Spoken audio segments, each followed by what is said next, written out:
Magandang araw sa inyong lahat. Ako nga pala si Marison G. Natalio na magbabahagi sa inyo kung ano nga ba ang fishery research, ano mga halimbawa nito, at bakit nga ba ito mahalaga. Papaliwanag ko muna sa inyo kung ano nga ba ang fishery research. Ang fishery research ay ang pananaliksik at pagtingin sa potensyal ng teknolohiya tulad ng aquaculture, marine resources development, at post-harvest technology. Pero, ano nga ba ang ginagawa ng mga nabanggit ko at bakit ito naging mahalaga? Una, ang aquaculture marine resources development ay nakatutulong upang masiguro natin ang pagpaparami at pagpapayaman ng yamang tubig ng Pilipinas. Ano naman ang post-harvest technology?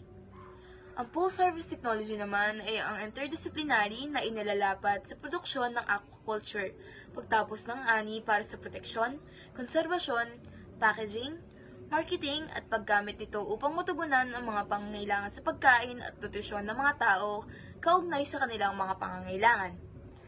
Ngayon na alam na natin ang mga ambag at kahalagahan ng fishery research, maaari na tayong magsagot ng mga katanungan tungkol sa aking tinalakay na aralin. Please answer the following.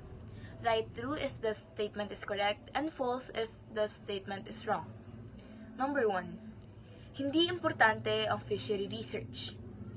Number 2. Ang fishery research ay ang pananaliksik at pagtingin sa potensyal ng teknolohiya. Number 3. Ang fishery research ang dahilan kung bakit naghihirap ang bansa. Number 4. Malaki ang parteng binubuo ng fishery research sa ating bansa. At number 5, hindi natin kayang mabuhay kung wala ang fishery research. Kung hindi nyo man nasundan ang aking mga binanggit, ay maaari ninyong i-pause ang video at isulat ang inyong mga kasagutan sa isang papel. Dito na nga rin pala nagtatapos ang aking presentasyon. Maraming salamat po sa pakikinig. Sana'y kayo may mga natutunan. Paalam!